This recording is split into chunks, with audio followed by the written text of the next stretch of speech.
मी तुला सांगते, बऱ्या बोलाना आपला बोरिया बिस्तर उचल आणि चालायला लागायचं. नो वे, मी या घरातून जाणार नाही. शनिया माझं सटकवू नको डोका, नाही तर झिंजा उपटीन तुझ्या. ए तू शिव्या नको देऊ हा. शिव्या? हे बाई शनिया, अगं झिंजा झिंजा, शिवी नाही. अगं आपल्याकडे काय आहे माहिती नाही तुला? झिंजा म्हणजे केस राहते. उपटून दाखवू का? दाखव. Please don't touch my head. तुला बोलायचं तर नीट बोल ना. डिस्कस कर ना नीट थोडं. अरे काय डिस्कशन करून राहिली? बस बस. हा, तुला डिस्कशन करायचंय ना? अगं बाई, इथे माझा संसार उद्ध्वस्त होऊन राहिला आणि तुला डिस्कशन करायचंय ना? बोल. हा, काय डिस्कशन करायचंय? तुझी औकात आहे का माझ्या बरोबर डिस्कशन करायची? हे अवकात वगैरे काढू नकोस हा उगाच. Now you just sit and listen to me. ए तू लिसन.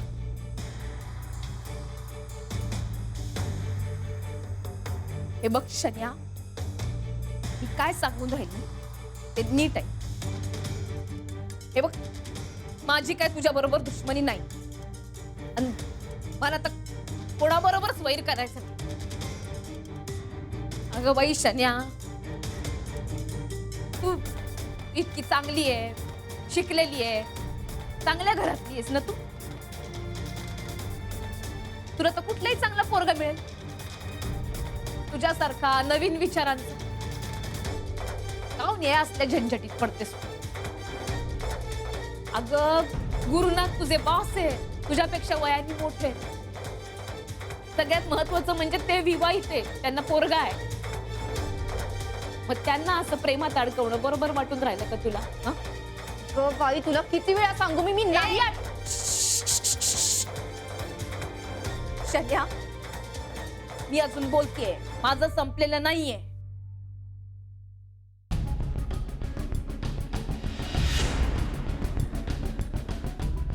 तू बाई म्हणून विचार कर.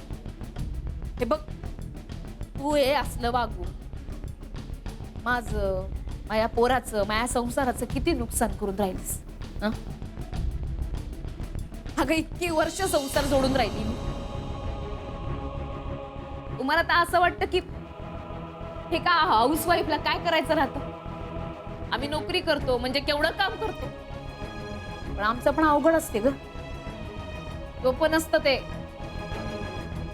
मुलगा, मुलाचं शिक्षण, त्याच्यावरती चांगले संस्कार, नवरा, त्याचं खाणं पिणं, त्याच्या आवडी निवडी, पाहुणे पाहुणचार, एवढंच काय किराणा, हिशोब, घरातली भांडी कुंडी, स्वयंपाक, खूप आईलीला 50 कामं राहतात. या सगळ्यात आमचं थोडंसं काहीतरी चुकलं, लगेच बोलणी खा. तरी आम्ही घर बांधून ठेवतो, नाती जपतो. या सगळ्यात खूप आनंद असतो. आणि या सगळ्या राम रगाड्यात नाही लक्ष राहिलं स्वतःकडे, म्हणून काय घरात हाकलून द्यायचं का? तू मला सांग, बरोबर आहे का यांचं वागणं? आता इतकी वर्ष नेटानं संसार केला, त्याचं काहीच नाही. पण हे सगळे प्रश्न तू का विचारतेस मला? हा तुझ्यातला आणि तुझ्या नवऱ्यातला प्रॉब्लेम आहे ना. Why don't you understand? त्याला तू आवडत नाही. This is not my fault. How is this my problem? Problem नाही? हा, प्रॉब्लेम नाही? अगं असं कसं प्रॉब्लेम नाही? तू त्यांच्या आयुष्यात आली म्हणून तर झाला ना सगळा प्रॉब्लेम, आणि म्हणून राहिली प्रॉब्लेम नाही. हे बघ शनिया, हे असं तोंडाला रंग फासून, हे असले फॅशनेबल कपडे घालून, यांच्या हातात हात घालून तू त्यांना भुरळ पाडली आहेस. आणि ते पण आले साखरेच्या पोत्यामागे मुंगळा जावा तसे. तू मला साखरेचं पोतं म्हणालीस? मग काय कचऱ्याचं म्हणू? दिस इज इनफ. बघ, तू खूप बोललीस आणि मी खूप ऐकून घेतलंय आता. चल, खूप झालं, निघ आता इथून. काय बोलली? काय बोलली? हे बघ, मी पोलिसांना फोन करेन ना आता. कर कर, पोलिसांना फोन कर. मी खरंच करेन ना फोन. कर ना, कर, पोलिसांना फोन कर.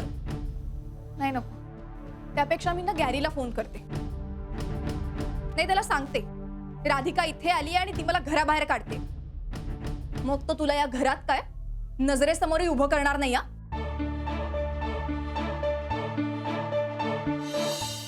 चालणार आहे का हे?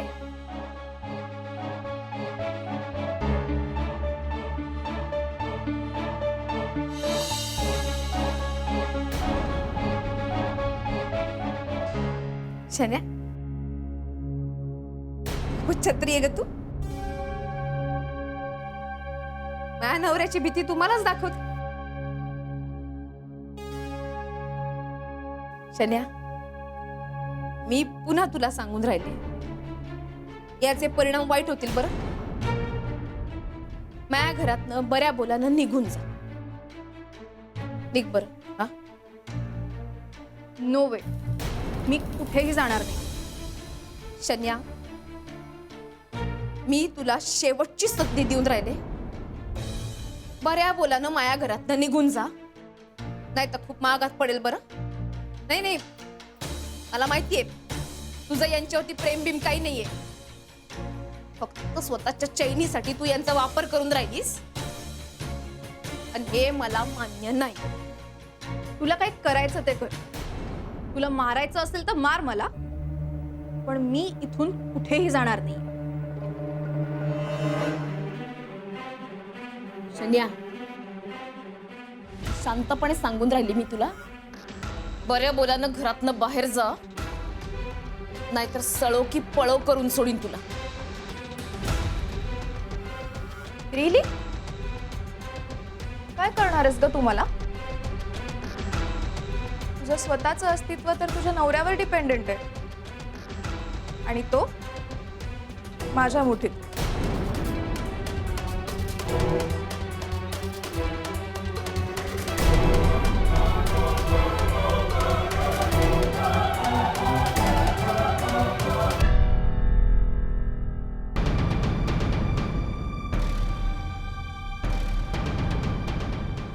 बाकी काय म्हणत होतीस तू? ओ या हाऊसवाईफ्स, त्या किती काम करतात, किती राबतात. माय फुट. ही सगळी कामं ना मेड्स करतात.